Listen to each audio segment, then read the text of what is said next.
Good evening students. कैसे हैं आप सब? आशा है कि सब अच्छे होंगे और ठंड के मज़े ले रहे होंगे। हमारा टॉपिक चल रहा था प्रोनाउन। प्रोनाउन में हमारे 4 स्टेप्स, 4 टाइप, 4 रूल्स हमारे कंप्लीट हो चुके थे और आज हम सीखेंगे अपना 5वां टाइप, यानी 5वां रूल्स हमारा क्या है। चलिएगा चलते हैं अपने 5वें रूल की तरफ।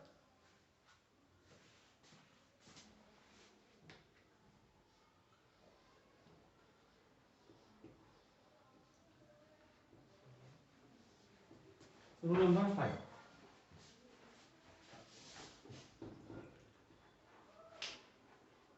रूल नंबर 5 हमारा कहता है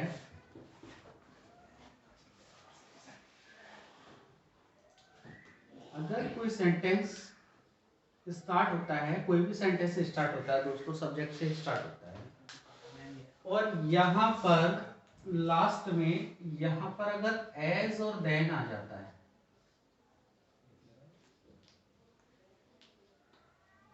तब यहाँ पर लास्ट में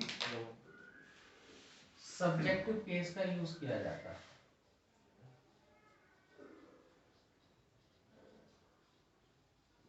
सब्जेक्टिव केस। लेकिन दोस्तों सब्जेक्टिव केस देखा और कहीं ना कहीं हमने नॉमिनेटिव केस या ऑब्जेक्टिव केस भी देखा है। उसके लिए अलग टर्म से पहले इसको अच्छे से समझ लीजिएगा। लेकिन एक छोटी सी बात है, अगर किसी सेंटेंस में देन आता है तो देन के बाद आपकी कंपैरेटिव डिग्री आती है, और यदि एज आता है तो एज और सो आता है तो एज और सो के बीच में यहां पर पॉजिटिव डिग्री आती है। बस डिफरेंट है। यानी बात करते हैं, अगर इस पूरे सेंटेंस में आप अच्छे समझे, ये सेंटेंस आपका तुलनात्मक है।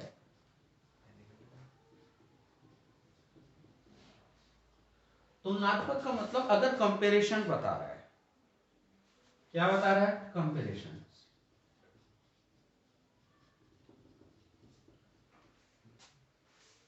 यदि कंपैरिजन बता रहा है, यदि तुलना करा रहा है, तो तुलना वाले सेंटेंस में यहां पर 2 सब्जेक्ट दिए जाएंगे और दोनों के दोनों ही क्या रहेंगे? सब्जेक्टिव केस में रहेंगे। यानी के अपेक्षा या से का भाव आता है। जैसे वह राम से अच्छा है या राम तुमसे अच्छा है, राम इतना अच्छा नहीं है जितना कि तुम। यानी ऐसे सेंटेंस में देखा जाए तो दोनों में तुलना दिखाई दे। यानी सेंटेंस अगर कंपैरिजन है तो लास्ट में अगर एज और देन आ रहा है, दो व्यक्तियों में आपस में तुलना की जा रही है, दो व्यक्तियों के एक गुण धर्म को, एक क्वालिटी को लेकर अगर दोनों बंदों के बीच में तुलना हो रही है, तो लास्ट में सेंटेंस के सब्जेक्टिव केस ही आएगा। या तो सब्जेक्टिव केस आएगा या फिर नॉमिनेटिव केस आएगा। आपने हिंदी में सेंटेंस सुना होगा कि वह राम से अच्छा है, यानी उसकी तुलना किससे हो रही है? राम से हो रही है। किसको लेके? अच्छाई को लेकर, क्वालिटी को लेकर। तो इसी सेंटेंस को अगर आगे बढ़ाते हुए समझेंगे, देखो अगर सेंटेंस में यहाँ पर अगर देन आ रहा है तो देन वाली क्लॉज में कंपैरेटिव डिग्री आएगी। कंपैरेटिव डिग्री वो होती है जिसके अंत में ई आर आ जाता है। जैसे ग्रेट बात करते हैं तो ग्रेट में ग्रेटर हो जाएगा, वाइज की बात करें तो वाइजर हो जाएगा, टॉल की बात की जाती है तो टॉलर हो जाता है, या फिर मोर लगा दिया जाता है, मोर ब्यूटीफुल, मोर हैंडसम, मोस्ट इंटेलिजेंट, इस तरीके के लगा दिए जाते हैं। Sorry, more intelligent. लेकिन पॉजिटिव डिग्री में आपका सिंपल शब्द लिया जाएगा ग्रेट, वाइज का वाइजर, टॉलर का टॉल हो जाता है, ब्यूटीफुल का केवल ब्यूटीफुल हो जाएगा। एक सुपरलेटिव होती है, सुपरलेटिव में ईएसटी लग जाता है। एसडी में क्या लगेगा दोस्तों? सुपरलेटिव डिग्री में ईएसटी लग जाता है। जैसे ग्रेट का ग्रेटेस्ट हो जाता है, वाइज का वाइजेस्ट हो जाता है, टॉल का टॉलेस्ट हो जाता है, मोर ब्यूटीफुल का मोस्ट ब्यूटीफुल हो जाता है। इस तरीके से तो हम बात कर रहे हैं केवल देन को लेकर या फिर एज को लेकर। सेंटेंस में अगर एज और देन आ जाता है, तुलना दो व्यक्ति को में आपस में किसी एक मुद्दे को या किसी एक क्वालिटी को लेकर हो रही है, तो यहां पर सब्जेक्टिव केस का यूज होगा। सब्जेक्टिव मतलब नॉमिनेटिव केस। देखते हैं एग्जाम्पल की तरफ किस तरीके से हो रहा है।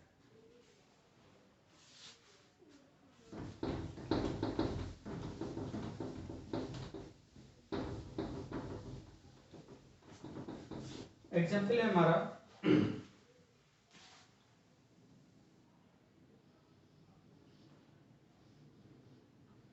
शी इज वाइजर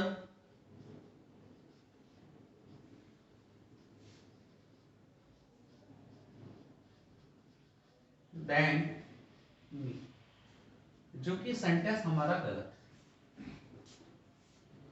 क्योंकि एज और देन के बाद, एज और देन के बाद जो आता है वो हमारा सब्जेक्टिव केस आता है, जबकि यहां पर देन के बाद कौन सा केस दिया हुआ है, ऑब्जेक्टिव केस, जो कि गलत है। राइट सेंटेंस होगा शी इज वाइजर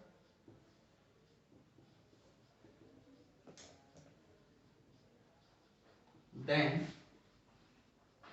आई। एक एग्जाम्पल और ले लेते हैं।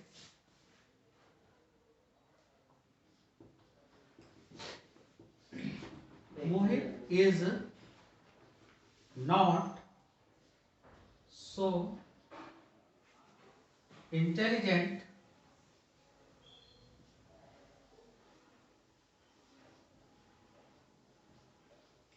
एज मी।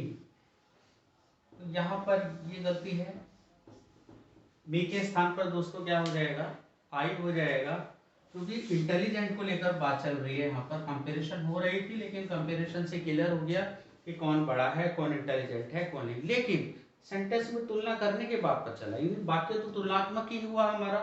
जब तुलनात्मक हुआ तो यहाँ पर तुलना वाले शब्द ही रखे जाएंगे।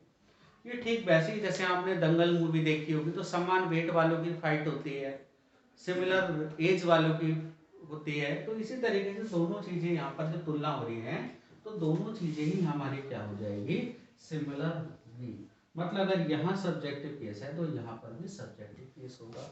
यहाँ पर मोहित, मोहित है तो यहाँ पर नाउन, लेकिन अगर इसका प्रोनाउन देखा जाए तो ही है, तो ये भी एक सब्जेक्टिव केस है। और यहाँ पर भी वी का क्या बन रहा है, सब्जेक्टिव केस बन रहा है। आई होप कि ये पॉइंट आपका क्लियर हुआ होगा। चलते हैं इसी के पॉइंट को थोड़ा सा आगे बढ़ाते हैं, थोड़ा सा आगे बढ़ाते हैं इसको।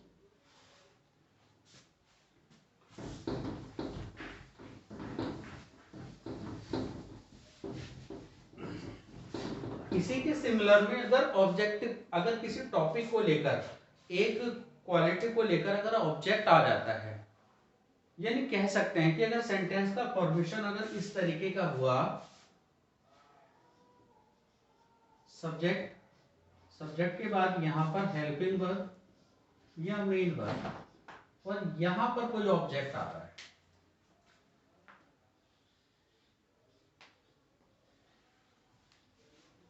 ऑब्जेक्ट, देखिएगा ऑब्जेक्ट भी हो सकता है और ऑब्जेक्टिव केस भी हो सकता है। और फिर उसके बाद यहां पर लास्ट में दोनों को लेकर एज और देन आ रहा है, फिर ऐसे केस पे जो लास्ट वाला टर्म होगा, लास्ट वाले टर्म में ऑब्जेक्टिव केस का यूज किया जाएगा, ऑब्जेक्टिव केस। जबकि इस वाले पॉइंट में ऐसा नहीं था, इसमें सब्जेक्ट के बाद सीधे आपका डिग्री आ रही थी, या तो कंपैरेटिव डिग्री आती है या फिर पॉजिटिव डिग्री आती है। इस पे कंपैरेटिव डिग्री जो है आपकी या तो कंपैरेटिव आएगी या फिर पॉजिटिव आएगी। ये किसके बाद आएगी, ऑब्जेक्ट के बाद आएगी। इसमें ऑब्जेक्ट नहीं आ रहा था, अगर ऑब्जेक्ट नहीं आ रहा है तो हम सब्जेक्टिव केस लास्ट में ले रहे थे। और यहाँ पर हेल्पिंग और मेन वर्ब के बाद, यानी ऑब्जेक्ट आ रहा है इनसे पहले, अगर ऑब्जेक्ट आ रहा है तो लास्ट में भी हम ऑब्जेक्टिव केस ही लेंगे। एग्जाम्पल के लिए देखते हैं, आइएगा।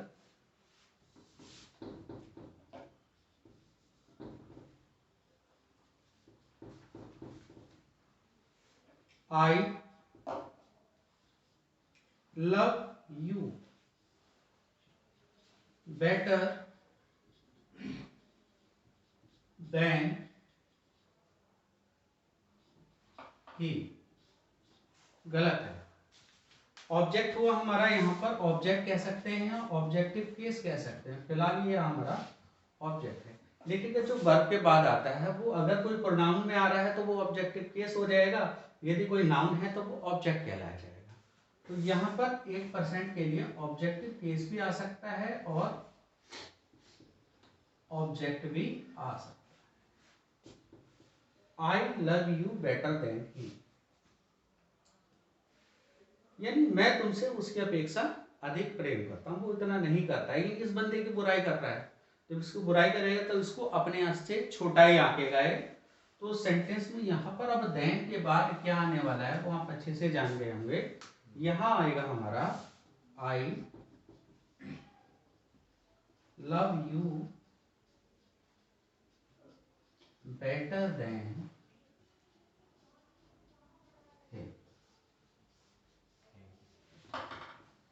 Better than. ऑब्जेक्ट के आने पर ऑब्जेक्टिव केस, ऑब्जेक्ट नहीं आ रहा है तो सब्जेक्टिव केस। एक एग्जांपल और देख सकते हैं।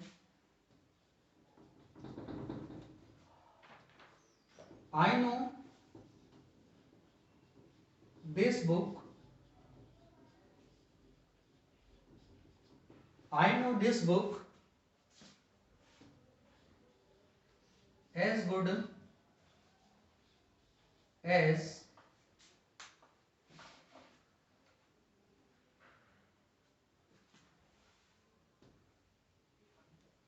she.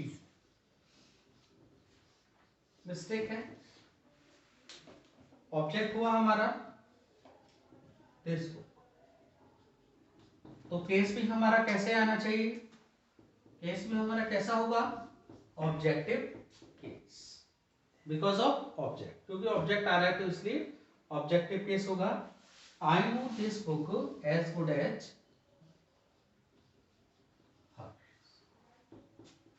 आई होप कि ये पॉइंट आपका क्लियर हुआ होगा। एक बार फिर से निकाल कर आ रहे हैं। ऑब्जेक्ट के आने पर ऑब्जेक्टिव केस, अगर ऑब्जेक्ट नहीं आ रहा है तो सब्जेक्टिव केस। लेकिन ऐसे सेंटेंसों को बनाते समय आप विशेष ध्यान रहे कि एज और दैट के साथ में डिग्री का आना जरूरी है। डिग्री आपकी पॉजिटिव भी हो सकती है या फिर कॉम्पेरेटिव हो सकती है। आई होप ये पॉइंट आपका अच्छे से क्लियर हुआ होगा। चलिएगा बढ़ते हैं अपने 6 पॉइंट की तरफ। पॉइंट नंबर है हमारा 6 पॉइंट क्या कहना चाह रहा है? देखिएगा प्रोनाउन में बेसिकली 3 पर्सन चलते हैं, फर्स्ट पर्सन, सेकंड पर्सन और थर्ड पर्सन। और प्रोनाउन में भी यही से क्वेश्चन पूछा जाता है। इन्हीं को घुमा फिरा कर कभी फर्स्ट पर्सन से क्वेश्चन पूछ लेता है, कभी सेकंड से, कभी थर्ड पर्सन से, या फिर कभी इनके पजेसिव प्रोनाउन से पूछ लेता है, या पजेसिव एडजेक्टिव से, या फिर इनको ऑब्जेक्टिव केस से। बेसिकली प्रोनाउन में यही से क्वेश्चन पूछे जाते हैं। तो आइएगा इस प्रोनाउन के पर्सन को लेकर एक रूल्स है, उसको हम अच्छे से समझेंगे। देखिए अगर एक सेंटेंस में तीनों पर्सन एक साथ आ रहे, यानी किसी एक सेंटेंस में आपका फर्स्ट पर्सन भी आ गया,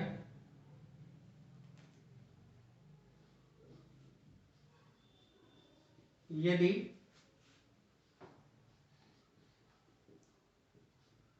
एक सेंटेंस में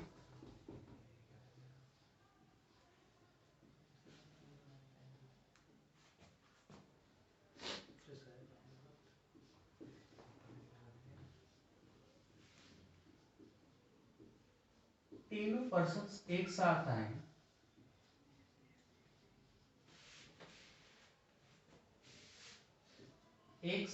आए, तो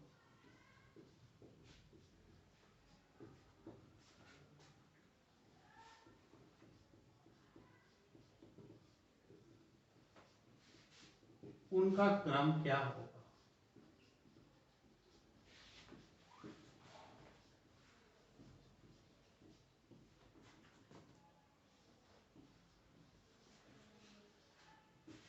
ऑर्डर। देखिएगा ऑर्डर में यहां से क्वेश्चन मैंने ऑर्डर इसलिए लिखा है क्योंकि ऑर्डर भी 2 प्रकार के होते हैं। अगर ऑर्डर में आपने ऑर्डर को आपने ऑर्डर्स कर दिया तो उसका मतलब हो गया शासनादेश, सरकारी आदेश। और यदि ऑर्डर में आपने एस नहीं लगाया, केवल ऑर्डर लिखा, तो उसका मतलब क्रम हो जाता है।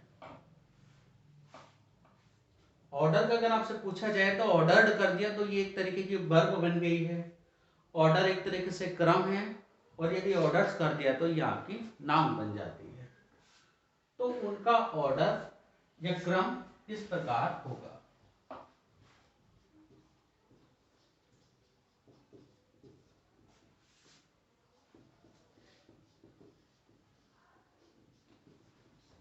देखते हैं।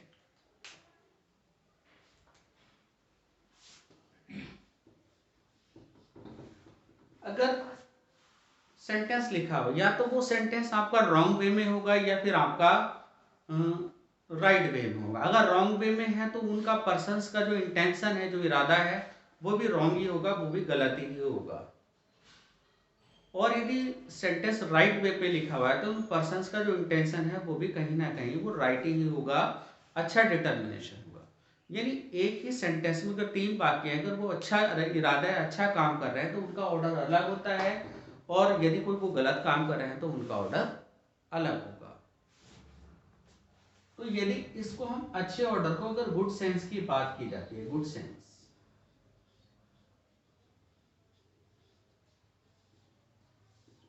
वहीं अगर ऑर्डर इनका बैड सेंस में जा रहा है,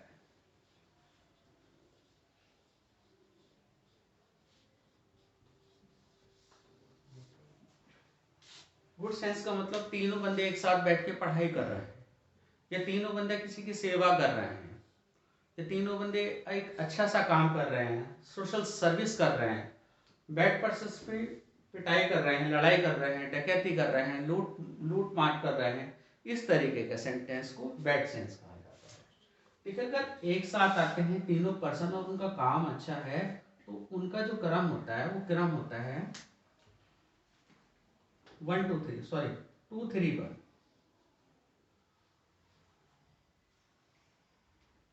2 3 1, यानी पहले आ जाएगा सेकंड पर्सन, फिर उसके बाद थर्ड पर्सन, और लास्ट में फर्स्ट पर्सन। 2 3 1 का उनका ऑर्डर चलेगा। ये ठीक वैसे ही है, सपोज करो अगर तुमने अपना बर्थडे बना लिया या किसी को तुमने दावत दे दी, तो दावत में सबसे पहले आप क्या कहोगे? भाई साहब पहले आप खाना खाइएगा, फिर आपका मित्र जो तीसरा बंदा हो, लास्ट में आप खाओगे। अच्छे व्यक्ति की पहचान होती है। इसी प्रकार से अगर बैड पर्सन की बात की जाती है, बैड पर्सन में क्या होगा भाई?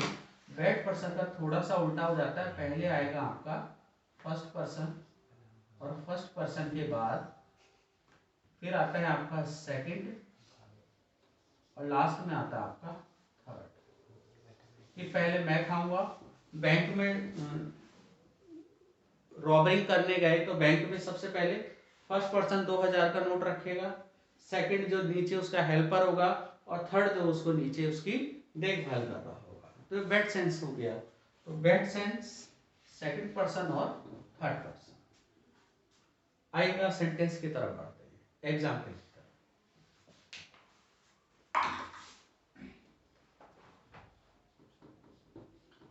एग्जाम्पल है हमारा आई we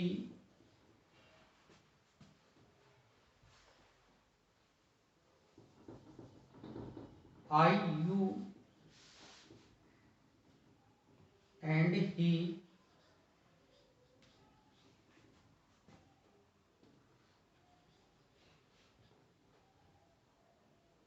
had helped the poor। यानी मैंने, तुमने और उसने क्या है, एक गरीब व्यक्ति की सहायता की थी, या की कर दी है, या कर दी थी। 1 2 3, इसके बाद सेंटेंस पढ़ के आपको पता चल गया होगा, ये सेंटेंस आपका गुड कंडक्ट को बता रहा है, गुड मैनर को बता रहा है। देखिएगा 3 पर्सन एक साथ आ रहे हैं, फर्स्ट, और ये तुम्हारा सेकंड पर्सन, और ये थर्ड पर्सन है। लेकिन काम अच्छा है, चूंकि काम अच्छा है तो इनका ऑर्डर भी चेंज होना चाहिए। तो इनका चेंज ऑर्डर जो है गुड काम है, गुड कंडक्ट है। गुड कंडक्ट के अकॉर्डिंग सबसे पहले सेकंड पर्सन होना चाहिए। और ये दोस्तों मैंने आपको कल टेबल लिखवाई थी, उस टेबल में आपको आप देख के बता सकते हैं कि सेकंड पर्सन क्या होगा। टेबल में देख के बताओ जरा एक बार, क्या हो सकता है सेकंड पर्सन। सेकंड पर्सन क्या होते हैं? सेकंड पर्सन होता है हमारा सुनने वाला, यानी जो हियरिंग करता है। फर्स्ट पर्सन बोलने वाला होता है, यानी यू के रूप में हमारा सेकंड पर्सन पहले आ जाएगा। तो यहाँ पर हमारा यू आ गया। यू के बाद फिर थर्ड पर्सन आएगा ही, और लास्ट में क्या हो जाएगा? आई। यानी तुमने, उसने और मैंने गरीबों की सहायता की।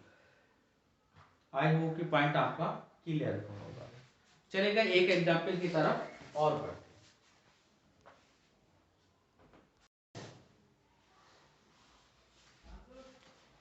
एक एग्जाम्पल और देखते हैं।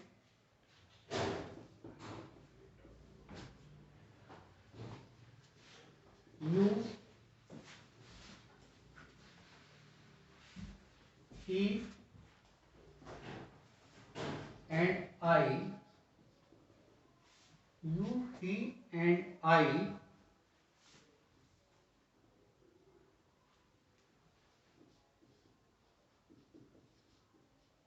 failed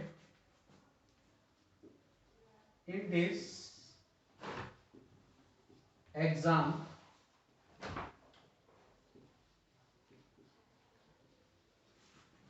because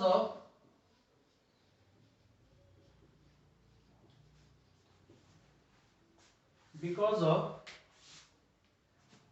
watching movie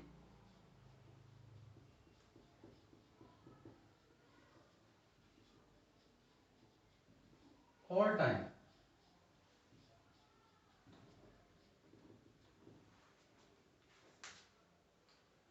यहां पर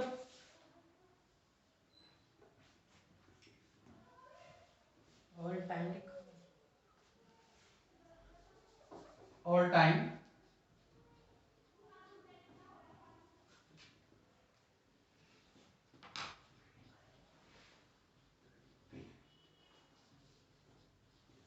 यानी तुम, वह और मैं फेल हो चुके हैं इस परीक्षा को लेकर because of watching movie all time, क्योंकि हमने हर समय जो है अपना समय जो है मूवी देखने में क्या किया, वेस्ट किया। तो ऐसे सेंटेंस में काम तो देखो गलत है, हर टाइम मूवी देखी जा रही है, ऑल टाइम नहीं देखी जाती है।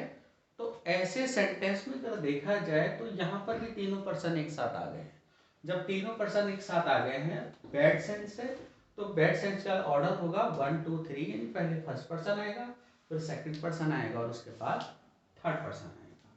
तो यहाँ मिस्टेक हो जाएगी, आपको कहना होगा I, you and he. I hope कि पॉइंट आपका क्लियर हुआ होगा। चलेगा, इसको लेकर एक पॉइंट और है। कभी कभी ऐसा होता है कि दो पर्सन एक साथ आ गए।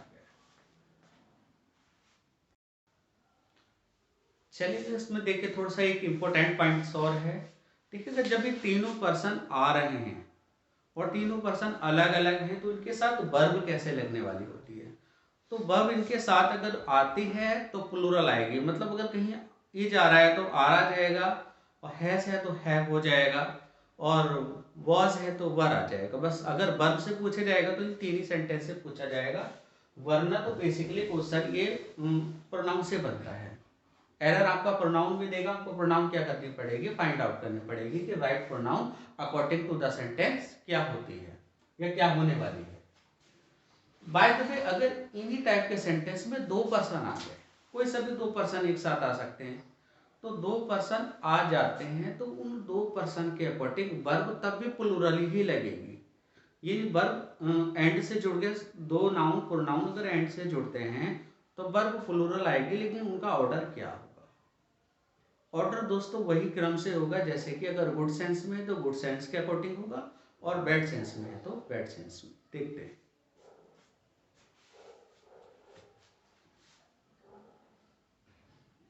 I and you,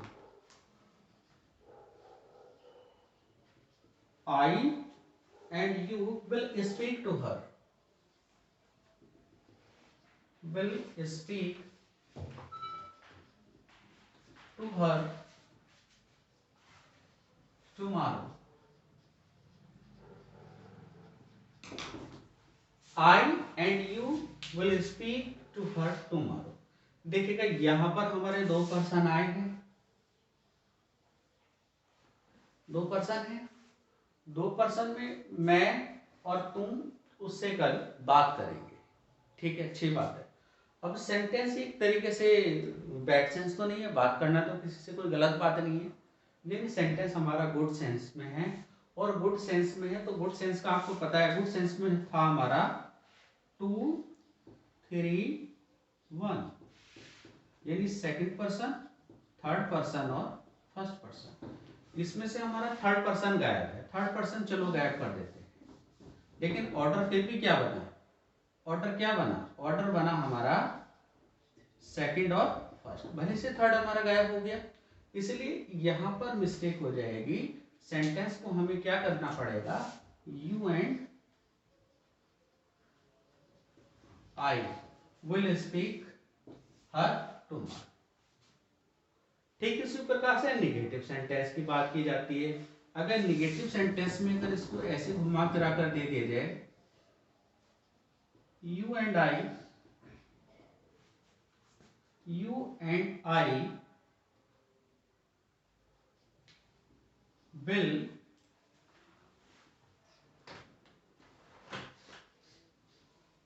break this house। तुम और मैं कल इस घर को तोड़ेंगे।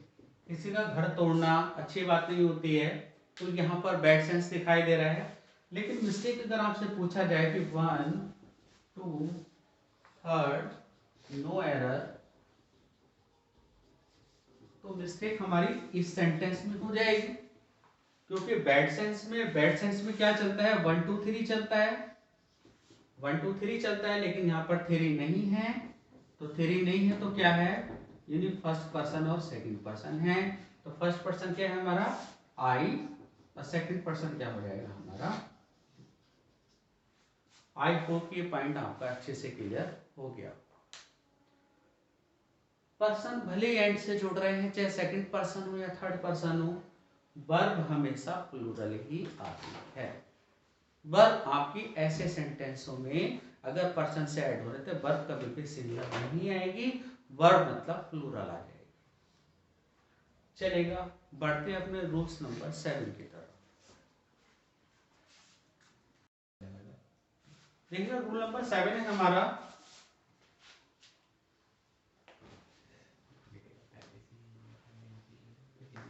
रूल नंबर 7 है हमारा पजेसिव एडजेक्टिव को लेकर। पजेसिव एडजेक्टिव को लेकर हमारा क्या रूल होने जा रहा है, आप एक बार टेबल में देख के बताएंगे पजेसिव एडजेक्टिव क्या है। पजेसिव एडजेक्टिव किसे कहते हैं, यानी अधिकार सूचक सर्वनाम, सॉरी अधिकार सूचक विशेषण। अब अधिकार सूचक विशेषण आप पजेसिव एडजेक्टिव में अच्छे से जानते होंगे, एक बार फिर से मैं रिकॉल करा रहा हूं। पजेसिव एडजेक्टिव या प्रोनाउन की अगर बात की जाती है तो क्या होती है, पजेसिव एडजेक्टिव होती है जैसे माई, आवर, योर, देयर, हर वगैरह, ये पजेसिव एडजेक्टिव होती है। तो रूल्स है हमारा पजेसिव एडजेक्टिव को लेकर क्या होने वाला है।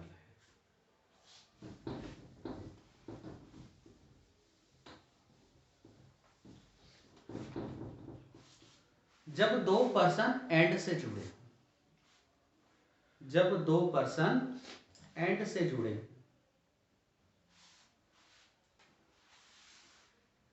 और उनके साथ वी हो और उनके साथ आई हो, सॉरी, अगर दो पर्सन के साथ पहले के साथ अगर आई है और ये जुड़ गया है आपका यू से या फिर ही से, देखो उल्टा भी हो सकता है, सीधा भी हो सकता है, ऐसे भी हो सकता है, गुड सेंस और बैड सेंस वाला भी चल सकता है, या यहां पर यू हो, यहां पर ही हो और ये ऐड हो गया है, किससे ऐड हो गया है? आई से। यानी इन दोनों सेंस में आई का इन्वॉल्व होना जरूरी है, आई का इन्वॉल्व होना जरूरी है। तो ऐसे केस में जो हमारी हेल्पिंग वर्ब है या जो मेन वर्ब है वो तो टेंस के अकॉर्डिंग अगर जा रही है तो वो आ जाती है यहाँ पे, टेंस के अकॉर्डिंग आती है तो मेन वर्ब आती है। लेकिन अगर वैसे देखा जाए तो हेल्पिंग वर्ब तो प्लूरल ही आती है, और पहले भी प्लूरल आ रही थी। बट यहां पर अगर देखा जाए तो एग्जाम्पल में एक पॉजेसिव एडजेक्टिव भी आती है, पॉजेसिव एडजेक्टिव। जो पॉजेसिव एडजेक्टिव है वो पॉजेसिव एडजेक्टिव केवल केवल यहां पर अवर है।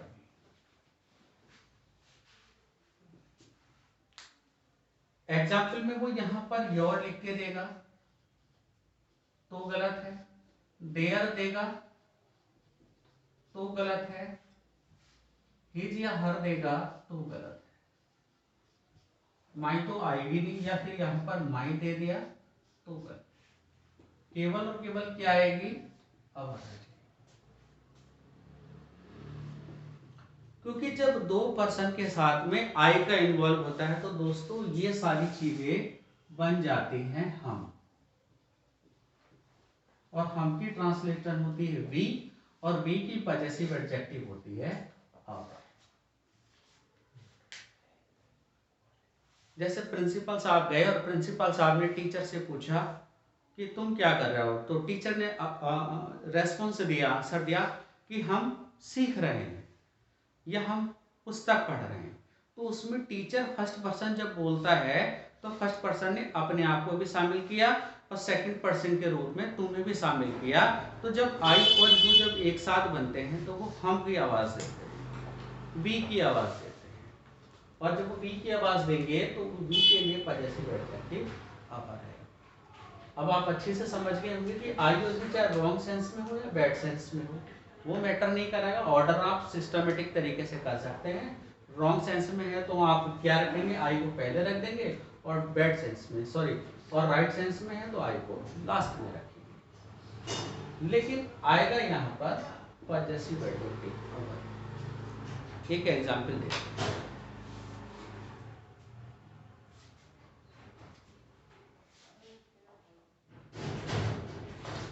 एग्जांपल है हमारा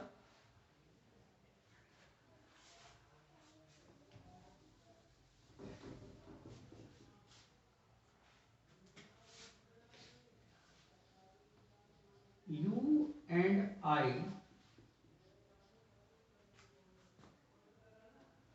do your work। अब जरा यहां देखेंगे,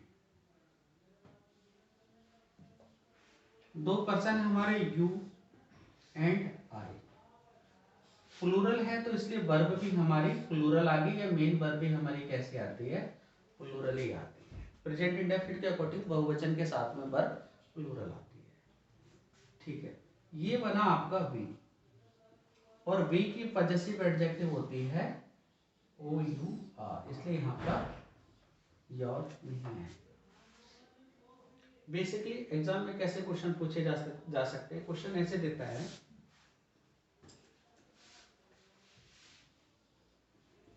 यू एंड आई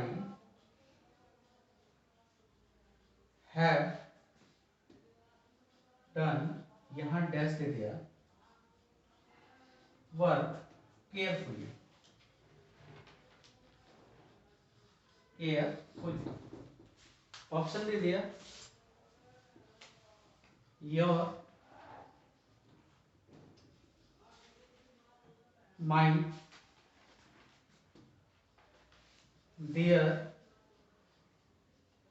चौथा ऑप्शन दे दिया। तो right answer will be here fourth option. तो फोर्थ ऑप्शन क्या है यहाँ पर? आई होप कि पॉइंट भी आपका क्लियर होगा। चलेगा। बढ़ते हैं अपने 6 पॉइंट की तरफ, 8 पॉइंट की तरफ। 8 पॉइंट भी इसी में है। देखते हैं उसको थोड़ा सा चेंजेस है।